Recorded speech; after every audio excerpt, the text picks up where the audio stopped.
اب اس کے بعد سورہ النحل کی آیت نمبر 111 کے اندر اللہ رب العالمین نے قیامت کی بات ارشاد فرمائی ہے کہ جو لوگ اس دنیاوی زندگی سے پیار کر بیٹھے، صرف اس دنیاوی زندگی سے، وہ ذرا سن لیں کہ آخرت میں ہوگا کیا، قیامت کے دن ہوگا کیا۔ جنہوں نے ابدی زندگی کو نہیں خریدا، صرف کس کو خریدا؟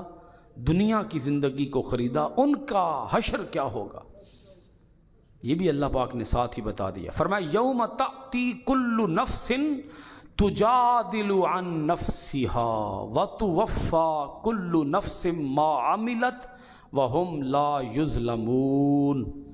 اللہ پاک نے ارشاد فرمایا اس دن کو یاد کرو جب آئے گا ہر نفس کہ جھگڑا کر رہا ہوگا صرف اپنے متعلق، اپنے لیے جھگڑے گا انسان قیامت کے دن۔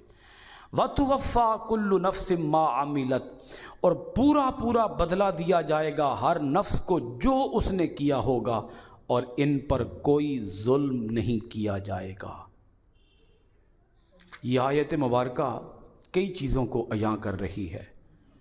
آج اس دنیا کے اندر باپ اپنے بیٹے کے لیے سب کچھ کرتا ہے، ماں اپنے بیٹے کے لیے سب کچھ کرتی ہے۔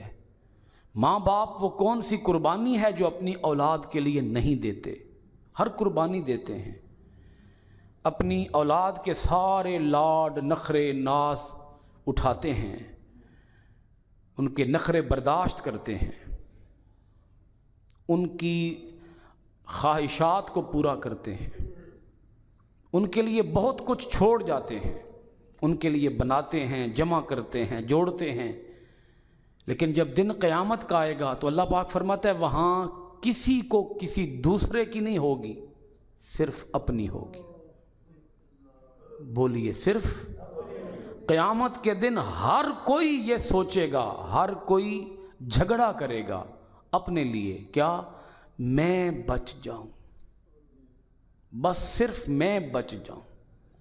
ہر ایک کو اپنی فکر ہوگی، ہر کوئی اپنے لیے سرگرداں ہوگا، اپنے لیے فکر مند ہوگا، کوئی کسی دوسرے کی فکر نہیں کرے گا، ہر ایک کو اپنی پڑی ہوگی۔ سگا باپ بھی اس دن یہ نہیں کہے گا کہ مجھے جہنم میں ڈال دو میرے بیٹے کو بچا لو، نہیں، وہ کہے گا بیٹے کو ڈال دو جہنم میں مجھے بچا دو۔ سگی ماں بھی اپنے بیٹے سے دور بھاگے گی، وہ بھی اپنے بیٹے کے لیے آواز نہیں اٹھائے گی کہ مجھے ڈال دو آگ میں لیکن میرے بیٹے کو نہ ڈالو۔ اس دن ماں یہ نہیں کہے گی، اس دن ماں کہے گی بیٹے کا مجھے نہیں پتہ، مجھے جہنم سے بچا لو، مجھے دوزخ کی آگ سے بچا لو۔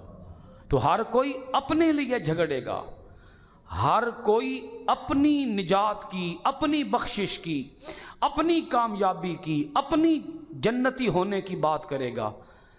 یہاں یہ بھی بات سمجھ لیجئے کہ کچھ لوگ ایسے بھی ہوں گے جو اپنے جرائم کا انکار کر دیں گے، اپنے گناہوں سے وہ مکر جائیں گے کہ یہ گناہ تو ہم نے کیے ہی نہیں، تو اللہ پاک فرشتوں کو لائے گا، ریکارڈ اس کو دکھایا جائے گا، اس کے اپنے اعضاء اس کے خلاف گواہی دیں گے، یہ ہاتھ انسان کے خلاف بولیں گے۔ قرآن مجید کی ہی آیت ہے نا، سورہ یاسین کے اندر اللہ پاک فرماتا ہے الیوم نختم علی افواہہم وتکلمنا ایدیہم۔ قیامت کے دن اللہ پاک فرماتا ہے ہم ان کے منہوں پر مہر لگا دیں گے۔ اس دن زبان نہیں بولے گی، ہاتھ بولیں گے، زبان نہیں بولے گی، پاؤں بولیں گے، انسان کے پیر بولیں گے۔ ان پیروں کے ساتھ انسان جو کچھ کرتا رہا، ان ہاتھوں کے ساتھ انسان جو کچھ کرتا رہا، یہ ہاتھ گواہی دیں گے۔ تو ہر انسان پھر وہ مان جائے گا جب اس کے خلاف اس کے اعضاء گواہی دیں گے، جب فرشتے گواہی دیں گے۔ اور یہ بھی سوچ لیجئے کہ فرشتوں کو تو سب کچھ پتہ ہے نا، کرامن کاتبین۔ آج بہت سی باتیں ایسی ہیں جو ہم اپنے ماں باپ سے بھی چھپا لیتے ہیں، ساری دنیا سے چھپا لیتے ہیں، سارے زمانے سے ہم بہت کچھ چھپا لیتے ہیں، اور اپنے گناہوں کو پوری دنیا سے چھپا کر ہم سمجھتے ہیں کہ ہم بڑے نیک ہیں، زاہد ہیں، متقی ہیں، پارسا ہیں۔ لیکن فرشتوں کو تو ہمارا پتہ ہے نا، کرامن کاتبین یعلمون ما تفعلون، یہ لکھنے والے معزز فرشتے جانتے ہیں تم جو کچھ کرتے ہو، ان سے تو ہمارا کوئی معاملہ ڈھکا چھپا نہیں ہے۔ تو انسان پھر معافی مانگے گا، مانے گا اور معافی مانگے گا، پہلے گناہوں سے انکار کرے گا، لیکن جب ریکارڈ دکھایا جائے گا تو پھر اپنے گناہوں کا اعتراف کرے گا، جب اعتراف کرے گا پھر معافی مانگے گا، معاف کر دو۔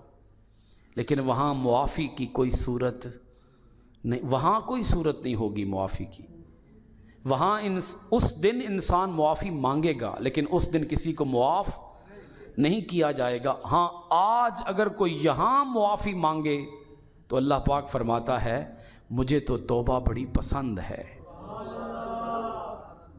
میں تو معافی کو قبول کرنے والا ہوں، توبہ کو قبول، تواب بھی ہوں رحیم بھی ہوں۔ تم جتنی بار میری بارگاہ میں توبہ کرنے کے لیے آؤ گے میں ہر بار تمہاری توبہ کو قبول فرما لوں گا۔ آج بشرطے کہ آج، اس دن نہیں، اس دن ہر کوئی توبہ مانگے گا لیکن اس دن کسی کو توبہ نہیں دی جائے گی۔ آج توبہ کر لو آج۔ اللہ پاک فرماتا ہے جھگڑے گا انسان لیکن وَتُوَفَّى كُلُّ نَفْسٍ مَّا عَمِلَتْ، ہر انسان کو جو اس نے کیا ہوگا اس کا پورا پورا بدلہ دیا جائے گا۔ نیک جتنے نیک کام کیے ہوں گے اللہ پاک ہر نیکی کا بدلہ عطا فرمائے گا، اور نیکیاں تھوڑی ہوں گی ثواب زیادہ ہوگا، لیکن گناہ جتنے ہوں گے عذاب اتنا ہی ہوگا۔ اس رب نے عذاب کو نہیں بڑھایا، ثواب کو بڑھا دیا ہے۔ جتنا گناہ ہوگا عذاب بھی اتنا ہی ہوگا، نہ اس سے کم ہوگا نہ اس سے زیادہ ہوگا۔ وَهُمْ لَا يُظْلَمُونَ، اللہ فضل تو فرمائے گا، ظلم نہیں کرے گا۔ بھائی سمجھ آ رہی ہے؟ اللہ فضل فرمائے گا، اپنے بندوں کے ساتھ فضل کا معاملہ کرے گا۔ اور فضل کیا ہے؟ فضل یہی ہے نیکیاں تھوڑی ہوں گی ثواب زیادہ ہوگا، یہ فضل ہے۔ لیکن گناہ جتنے ہوں گے عذاب اتنا ہی ہوگا، عذاب زیادہ نہیں ہوگا۔ اگر عذاب زیادہ ہو تو یہ کیا ہے بولیے؟ یہ ظلم ہے۔ وَهُمْ لَا يُظْلَمُونَ، اس دن کسی کے ساتھ ظلم نہیں کیا جائے گا۔ حصول ثواب کے لیے اس ویڈیو کو شیئر کریں۔ جزاکم اللہ۔